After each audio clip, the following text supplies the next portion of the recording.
ये बात है एक पुराने राज्य की, जहाँ एक छोटे से गांव के कोने में एक बूढ़ा हलवाई रहा करता था।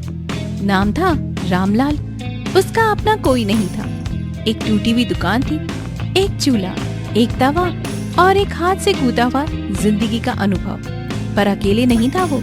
उसके साथ था एक लड़का, अनाथ, समझदार और मेहनती। नाम था वीर। ए वीर, उठ गया क्या? देख बेटा, सूरज चढ़ाया है। आलू उबाल लिया क्या? काका कब का उबाल चुका हूँ, अभी मसाला पीस रहा हूँ। आज तीखा रखूं क्या? लोग कहते हैं तेरे समोसे में जान है। तीखा मत कर बेटा, स्वाद बना रहना चाहिए। और हाँ, घी ज्यादा मत डालना, वरना नफा नहीं बचेगा। काका घी थोड़ा ज्यादा ही डालूंगा आज। कल बिन्नो बुआ बोल रही थी समोसे में वो पहले वाली बात नहीं रही। बेटा, लोग बातें बहुत करते हैं, तू अपने मन का कर, पर हिसाब में होशियारी रख। दुकान छोटी है पर इज्जत बड़ी है हमारी। रामलाल ने वीर को जब गली से उठाया था तब वो सिर्फ 7 साल का था। माँ बाप को कोई नामो निशान नहीं था। मंदिर के पास पड़ा था, भूखा रोता हुआ। रामलाल ने बिना सोचे उठाया, घर लाया और बेटे की तरह पालने लगा। काका समोसे भर लिए हैं, अब तलने बैठता हूँ, तुम आराम करो। राम का नाम लेकर काम शुरू कर, और आज हाट में थोड़ा जल्दी निकलना, दोपहर में भीड़ ज्यादा होगी। वीर दिन रात एक करके समोसे बनाता, टोकरी में भरता और गलियों में घूम घूम कर बेचता। उसका अंदाज सीधा, बोलचाल मीठा, व्यवहार सच्चा। हर गली में उसकी आवाज गूंजती थी। गर्मा गर्म समोसे ले लो, मसालेदार, घी वाले भरोसे के साथ समोसे ले लो। एक दुकानदार पुकारता है, हे वीर, इधर आ बेटा, 4 समोसे दे। और हाँ, छोटका भूखा है, उसके लिए भी दे दे। अरे चाचा, छोटका के लिए पैसे मत देना, उसका हिस्सा तो रोज तय है, मैं अभी देता हूँ। बेटा, तू बड़ा आदमी बनेगा। इतने लोगों में एक तू ही है जो बिना मतलब के देता है। चाचा, जब घर में खाना नहीं होता था तब आप ही ने तो आधी रोटी दी थी। अब वक्त है मेरा लौटाने का। वीर को सब पसंद करते थे। कोई उधारी मांग ले तो मुस्कुराकर कहता था, जब होगा दे देना, अभी भूख मिटाओ, शाम को समोसे खत्म हो जाते हैं। वीर लौटता है। कितना बिका बेटा? कुल 62 समोसे, 8 उधारी में, 5 बांट दिए, पैसे में कुल 55 रुपए बचा। बढ़िया है बेटा। अब ये देखो, तुझ में जो सच्चाई है ना, वो ही तुझे भीड़ से अलग बनाती है। समोसे सब बेचते हैं, पर तेरी बातों में घी है। काका, मैं बड़ा आदमी नहीं बनना चाहता, बस इतना कि कोई भूखा न रहे। हमसे जो बनेगा करेंगे। वो बातें छोटी लगती थी, पर असल बड़ी बात छोड़ती थी। वीर की सोच उस उम्र से कहीं आगे थी। दूसरे दिन सुबह, काका, आज मन कर रहा है कि समोसे में थोड़ा पुदीना मिलाऊं, देखना स्वाद कुछ अलग आएगा। जो तेरा दिल कहे वही कर बेटा, तुझ पर भरोसा है। वीर तैयार होता है और फिर से ठेला लेकर निकल पड़ता है। ए वीर, आज तो खुशबू कुछ आ रही है रे। बुआ, पुदीना डाला है आज, आपने ही तो कहा था, पहले वाला स्वाद नहीं रहा। बिल्कुल वही स्वाद आ गया है बेटा, तू ना एक दिन बहुत बड़ा बनेगा। बड़ा वही होता है बुआ जो दूसरों को छोटा ना समझे।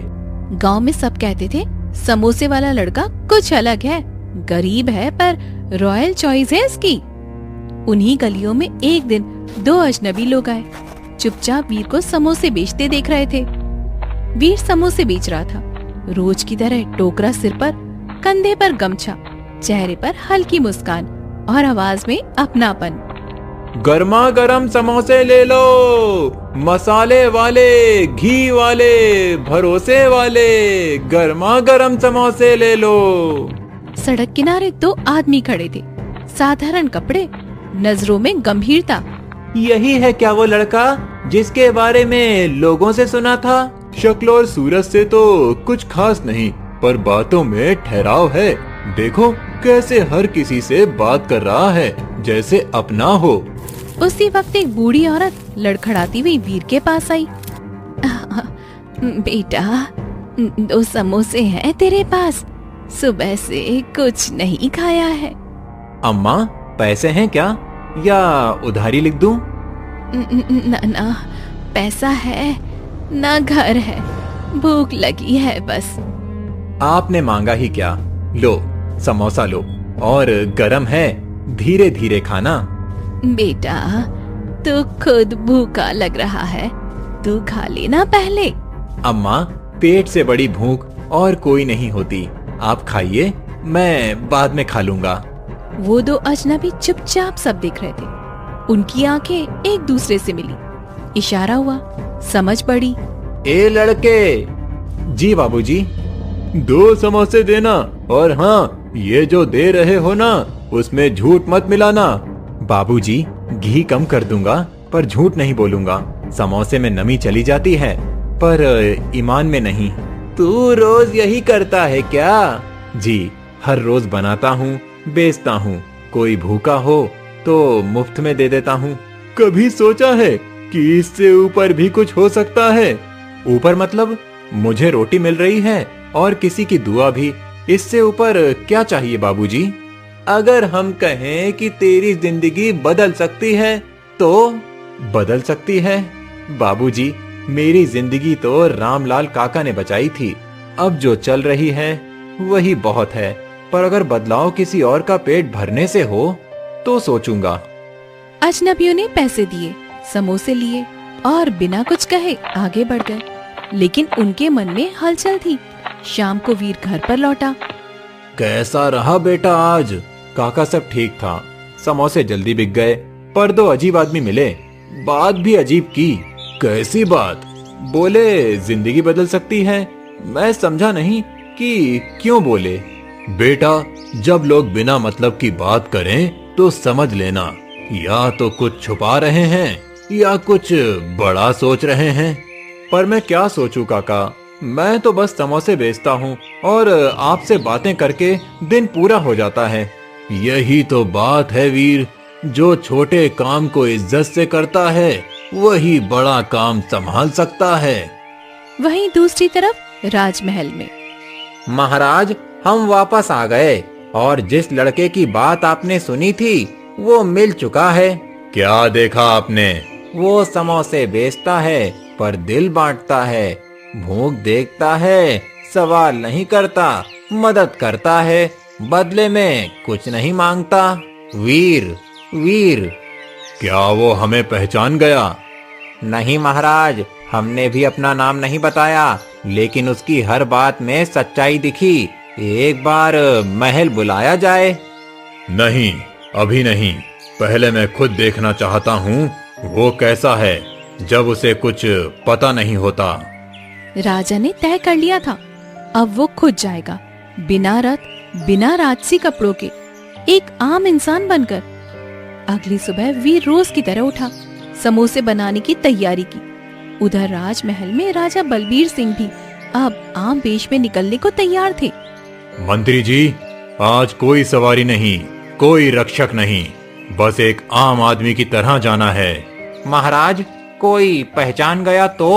राजा को जब जनता परखती है तब असली पहचान होती है। आज मैं उसे देखने नहीं, महसूस करने जा रहा हूँ। राजा ने पुराना कुर्ता पहना, सिर पर हल्की पगड़ी बांधी और पैदल ही वीर के गांव की ओर चल पड़े। गर्मा गर्म समोसा लो, आलू वाला, मसालेदार, दिल से बना हुआ समोसा, गर्मा गर्म समोसा। राजा धीरे धीरे भीड़ में जाकर खड़े हो गए। भैया, एक समोसा देना। लो बाबूजी, अभी ताजे तले हैं, थोड़ा गर्म है, धीरे से खाना। तुम ही वीर हो? हाँ जी। आप नए लगते हो गांव में? घूमने आया हूँ। तेरे बारे में सुन रखा था, अब देख भी लिया। मेरे बारे में? मैं कौन सा बड़ा आदमी हूँ बाबूजी, बस समोसे बेचता हूँ। बड़ा वही होता है जो छोटों को भी बराबरी से देखे। बड़ी बात तो कह दी आपने। नाम क्या है आपका? नाम बाद में बताऊंगा, पहले ये बता, दिन भर में कितना कमा लेता है तू? कभी 50, कभी 70, कभी कभी उधारी ज्यादा हो जाती है तो खाली हाथ। फिर भी किसी को मना नहीं करता? नहीं बाबूजी, भूख सबसे बड़ा दर्द है। मैं खुद भूखा रह लूंगा, पर किसी को मना नहीं कर सकता। तू ऐसा क्यों सोचता है? क्योंकि मैं भी भूखा रह चुका हूँ। जब कोई नहीं था तब एक बूढ़े ने मुझे खाना दिया था। आज वही मेरे काका हैं। उन्होंने ही सिखाया, खाना बांटोगे तो दुआएं मिलेंगी। काका का नाम क्या है? रामलाल। बूढ़े हैं पर दिल से जवान। हर रात को मेरे लिए खाना रख के सोते हैं। अगर तुझे मौका मिले कि तू कुछ बड़ा कर सके लोगों के लिए, तो क्या करेगा? बड़ा मतलब क्या बाबूजी?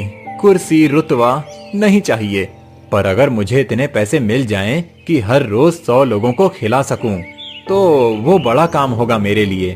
अगर तुझे कहा जाए कि तू राजा बन सकता है, तो? राजा? बाबूजी, आप मजाक कर रहे हो क्या? राजा लोग तो हाथ भी खुद नहीं धोते। मैं तो अभी चूल्हे से आ रहा हूँ। पर तेरे जैसे लोगों को ही राजा बनना चाहिए, जिसके मन में जिम्मेदारी हो, दिखावा नहीं। राजा बनने के लिए खून चाहिए बाबूजी, रॉयल खून। मेरे जैसे सड़क के लड़के क्या करेंगे राजगद्दी पर बैठकर? राजगद्दी खून से नहीं, सोच से चलती है बेटा। राजा की आंखों में चमक थी। वीर की बातों में सीधापन और आत्मसम्मान था। एक साधारण लड़के से वो ऐसी बातें सुनकर चौंक तो गए थे। तभी रामसागर पास में आता है। ए वीर, 2 समोसे देना और इस बाबूजी के लिए भी दे देना। गांव में नए हैं, तेरा स्वाद चखना चाहिए। पहले ही खा चुके हैं चाचा, और तारीफ भी कर चुके हैं। फिर तो पक्का राजा बन जाएगा तू। बस पेट भर जाए, वही बहुत है चाचा। राजा मुस्कुराते हुए बोला। ठीक है वीर, अब मुझे चलना है, पर एक बात कहूँ? हाँ बाबूजी, बोलिए।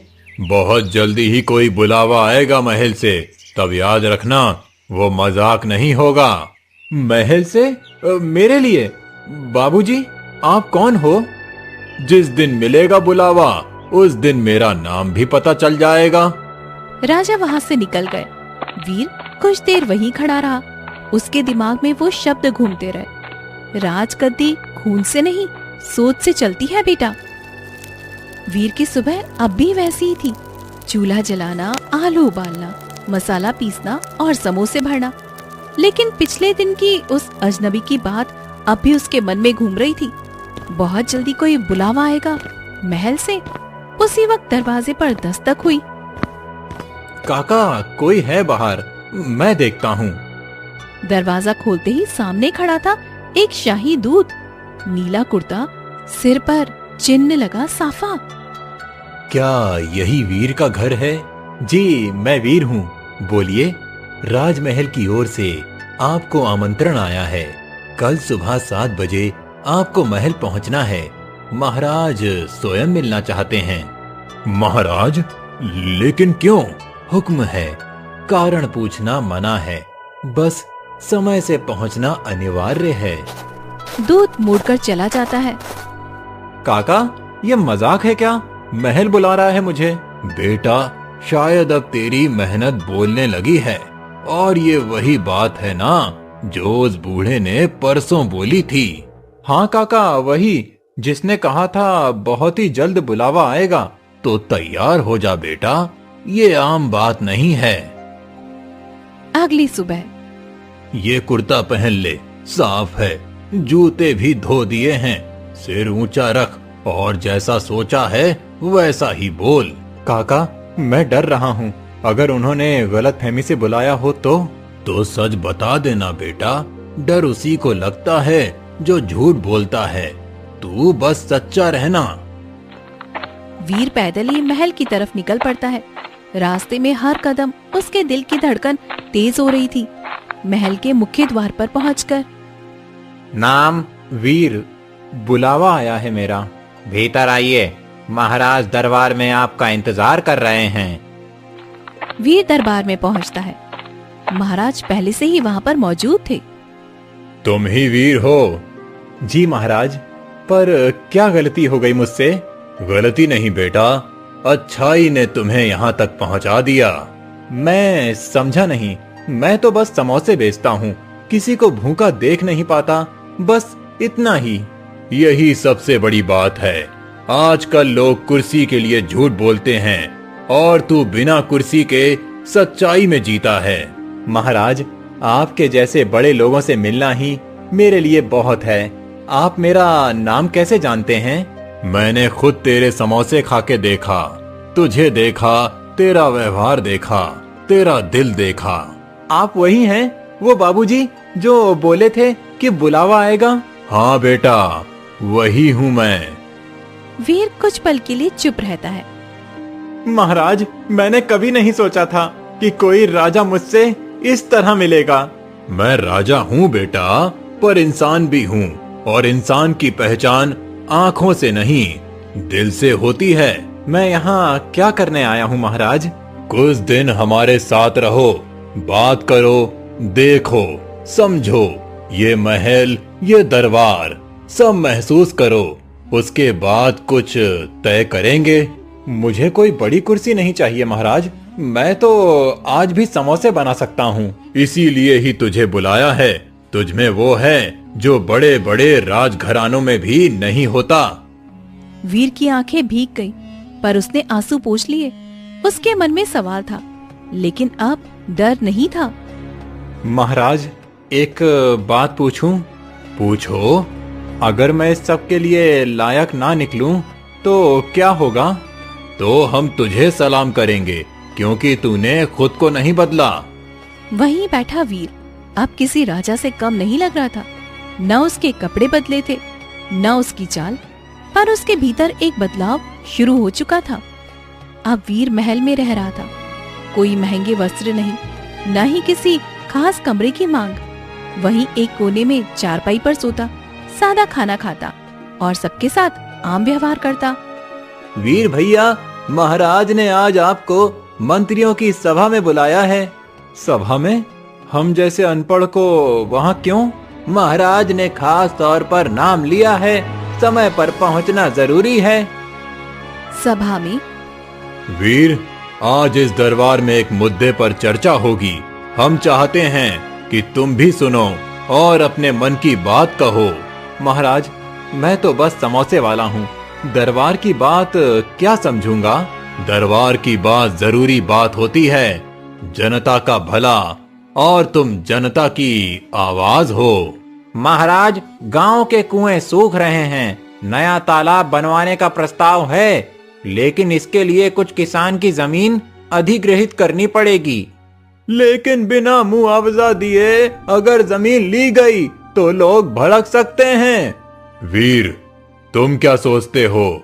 महाराज, किसान अगर जमीन देगा तो उसकी रोजी रोटी कौन देगा, और अगर तालाब नहीं बनेगा तो पानी कहां से आएगा? दोनों ही जरूरी हैं। तो क्या हल हो सकता है? मुआवजा ऐसा दो कि किसान का मन भी भर जाए और काम भी हो जाए, और गांव के लड़कों से तालाब खुदवाओ, मजदूरी उन्हीं को मिलेगी, काम भी होगा और पेट भी भर जाएगा। सभा में एक पल के लिए खामोशी छा गई। फिर महाराज ने मुस्कुराया और कहा, तू तो बड़ी सोच रखता है बेटा। महाराज, हमने खेत देखा है, पसीना गिराया है, भूख झेली है, जो भोगा है वही सोचता हूँ। बाद में महाराज वीर को महल के आंतरिक काम दिखाते हैं। ये है राजकोष, यहाँ से सारा खर्चा चलता है, सेना निर्माण और प्रजा की सहायता। इतना सोना? इतने में तो पूरे गांव के लिए 100 कुएं खोद सकते हैं। ठीक कहा तूने, लेकिन ये भी समझ, इसे चलाने के लिए भी व्यवस्था चाहिए। अगर व्यवस्था ही रखनी है तो ईमानदारों से बनानी चाहिए। और तू क्या खुद को ईमानदार नहीं मानता है? मैं कोशिश करता हूँ कि किसी को धोखा ना दूं, बाकी सही गलत ऊपर वाला जानता है। अगले दिन महाराज ने वीर को बाजार जाने के लिए कहा। बिना पहचाने आम आदमी बनकर बाजार में। भैया ये मूंग की दाल लो, बढ़िया है, लेकिन थोड़ा कम तौलूं क्या? क्यों? हर कोई कहता है यहाँ कोई तौल सही नहीं करता। फिर तू भी चोरी है? अबे तू होता कौन है बोलने वाला? तभी वहाँ महल का दूत आकर कान में कुछ कहता है। व्यापारी के होश उड़ जाते हैं। ये राजमहल से भेजे गए विशेष अतिथि हैं, संभल के बोल। माफ कीजिए सरकार, गलती हो गई, अब कभी नहीं करूँगा। वीर लौटकर दरबार में आता है। कैसा रहा अनुभव? महाराज, लोग कानून से नहीं डर से बदलते हैं और डर टिकता नहीं। तो क्या करें? लोगों को भरोसे से जोड़ो। जब तक राजा से रिश्ता डंडे का रहेगा, दिल से कोई नहीं मानेगा। उस रात महाराज ने मंत्रियों से कहा, हमने उसे परखा, पर हर बार उसने हमें सिखाया ये लड़का सिर्फ समोसे नहीं, सोच भी बेचता है। राजा साहब, अब फैसला आपको करना है। ये उत्तराधिकारी बनने के लायक है या नहीं? अभी एक बात और देखनी बाकी है, ये लड़का सत्ता की खबर सुनकर बदलता है या नहीं।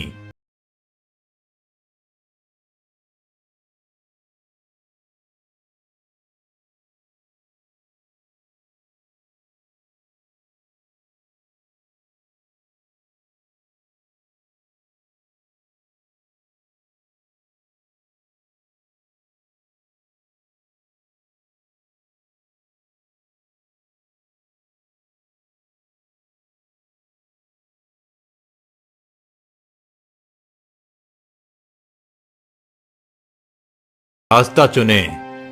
अगली सुबह। वीर भैया, महाराज आपको गोपनीय कक्ष में बुला रहे हैं, अकेले ही आना है। वीर भीतर जाता है। वीर, आज मैं तुझसे कुछ मुश्किल काम कहने वाला हूँ, तैयार है? महाराज, जब तक बात सच्चाई की हो, मैं पीछे नहीं हटूंगा। ठीक है। महल के पुराने कोष अध्यक्ष पर चोरी का शक है, सबूत नहीं है, पर आरोप गंभीर है। अब फैसला तुझे लेना है। बिना सबूत के उसे सजा देनी है या जाने देना है? महाराज, क्या मैं उससे मिल सकता हूँ? अभी नहीं, तुझे बिना मिले, बिना देखे फैसला देना है, सिर्फ इस बात पर कि शक है। महाराज, मैं ऐसा फैसला नहीं कर सकता। क्यों नहीं? क्योंकि शक सच नहीं होता और बिना सुने किसी को दोषी मान लेना, ये तो इंसानियत के खिलाफ है। अगर वही आदमी सच में दोषी निकला तब? तो मुझे दुख होगा कि मैंने उसे जाने दिया, पर मुझे चैन रहेगा कि मैंने बिना सुने किसी को ठेस नहीं पहुंचाई। महाराज मुस्कुराए, पर ये परीक्षा अभी खत्म नहीं हुई थी। अगले दिन। वीर, एक और बात आई है।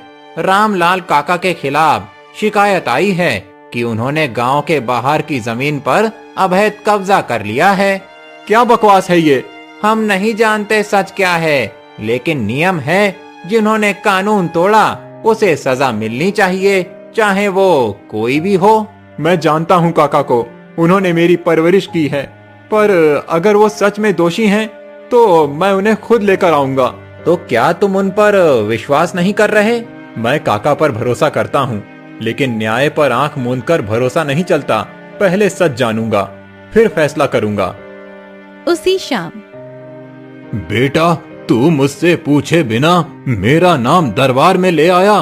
काका, मैं आपको बचा सकता था, लेकिन अगर मैं किसी के लिए नियम तोड़ता तो फिर मैं राजा बनने लायक नहीं रहता।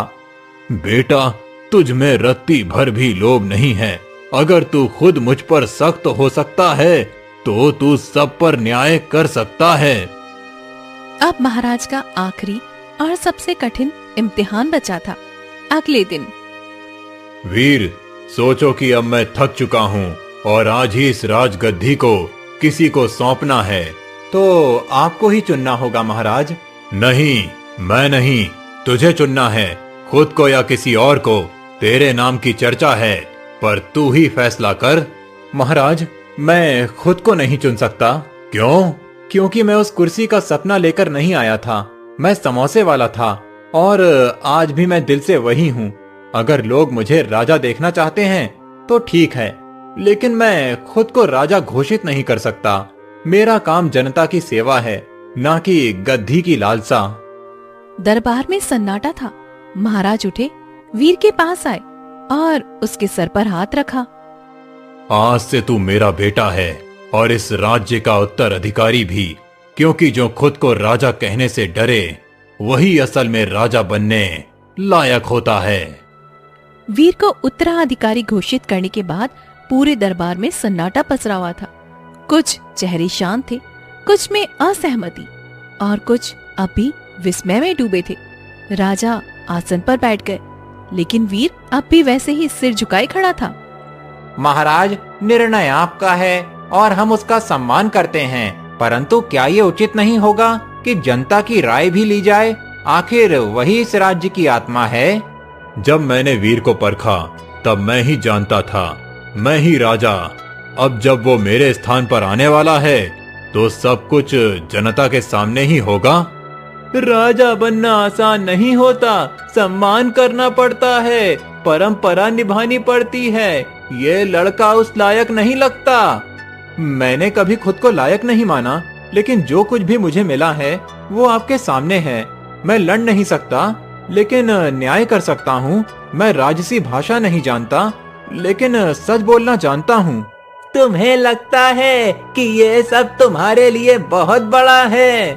जो मेरे पास था वो भी बहुत छोटा नहीं था। जब मैं भूखों को खाना खिलाता था तब भी ये काम छोटा नहीं लगा।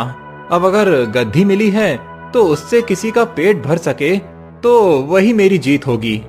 जो लड़का अपने बाप समान आदमी पर भी शक कर सके न्याय के लिए, वो किसी से भेद नहीं करेगा। ऐसे ही तो राजा बनते हैं। राजा तलवार से नहीं, नियत से बनते हैं। यही मैंने इस लड़के में देखा है। आज ये जो गद्दी पा रहा है वो ताज नहीं, एक जिम्मेदारी है, और ये लड़का इसे समझता है। कुछ ही क्षणों में राजगद्दी वीर को सौंपे जाने की घोषणा दरबार से बाहर भेजी गई। महल के बाहर भीड़ जमा होने लगी और उनके चेहरे पर भी वही सवाल थे, क्या सच में समोसे बेचने वाला लड़का अब राजा बनेगा? अगर इस राज्य में मेरे जैसे लोगों को भी गद्दी पर बैठने का हक मिल रहा है तो इसका मतलब है कि अब इस गद्दी का मोल और बढ़ गया है। मैं राजा नहीं बनना चाहता, लेकिन अगर मेरी सेवा से किसी की जिंदगी आसान होती है तो मैं ये बोझ उठाऊंगा। अब ये मेरा नहीं, इस राज्य का बेटा है। यही इसका नया राजा होगा। बाहर भीड़ में धीरे धीरे तालियां गूंजने लगी। पहले लोग चुप थे, फिर धीरे धीरे आंखों में चमक और दिलों में विश्वास उतरने लगा। वीर अब राजा था, पर उसके माथे पर ताज नहीं, दिल में एक जिम्मेदारी थी। वीर को राजा बने कुछ ही दिन हुए थे।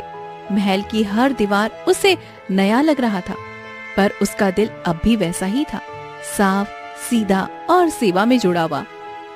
एक सुबह दरबार में अफरा तफरी मच गई। मंत्री दौड़ते हुए भीतर आया। महाराज, बगल के गांव पथरोल से खबर आई है। वहां के किसान और महाजन के बीच झगड़ा हो गया है। कुछ लोग घायल हैं और जमीन को लेकर बहुत तनाव है। कितने लोग जख्मी हुए हैं? 6 आदमी, और गांव 2 भागों में बंट गया है।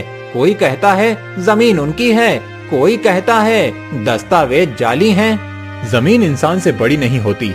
मैं खुद वहां जाऊंगा। राजा खुद चलकर समाधान करें। इससे बड़ी बात कुछ नहीं होती। जा बेटा, पर ध्यान से। वीर बिना किसी शाही रथ के साधारण वेश में उस गांव पहुंचा। वहां लोगों की भीड़ जुटी थी। दोनों पक्ष तकवी में थे। वीर के आते ही शांति सी छा गई। दोनों पक्षों को बुलाओ, अब बात खुले दरबार में होगी। महाराज, मेरे दादा परदादा ने इस जमीन पर खून पसीना बहाया है। अब ये महाजन इसे हड़पना चाहता है। दस्तावेज मेरे पास है महाराज। मैं कर्ज लिया था और वादा किया था कि वक्त पर नहीं चुकाया तो जमीन मेरी होगी। कर्ज चुका दिया था? हाँ महाराज, लेकिन उस दिन का गवाह अब जिंदा नहीं रहा। दस्तावेज दिखाओ। इस पर मुहर तो है, पर तारीख के नीचे 2 हस्ताक्षर हैं और यहाँ की तहसील के मुताबिक ये जमीन विवादित थी, तो खरीदी बिक्री का कोई हक नहीं बनता। तो क्या अब मैं धोखेबाज ठहरा? अगर जमीन तुम्हारी होती तो तेरी आंखों में डर नहीं होता, और अगर इनका झूठ होता तो इनकी आवाज में विश्वास ना होता। फैसला यही रहेगा, जमीन किसान की, और उस पर ना कोई कर्ज ना कोई दस्तावेज लागू होगा। सही कहा राजा ने, यही असली न्याय है। वीर ने लोगों का दिल जीत लिया था, लेकिन उसे अब भी ताज की परवाह नहीं थी। लौटते समय वो वहीं की मिट्टी उठाकर अपने माथे पर लगा रहा था और उसने कहा, राजा वही होता है जो झुककर उठाए, ना कि कुर्सी पर बैठकर हुक्म चलाए। आज मैं चैन से मर सकता हूँ, मेरा राज्य अब अच्छे हाथों में है। उस दिन पूरे राज्य में एक ही बात थी, समोसे बेचने वाला अब सिर्फ राजा नहीं, लोगों का राजा बेटा बन चुका था।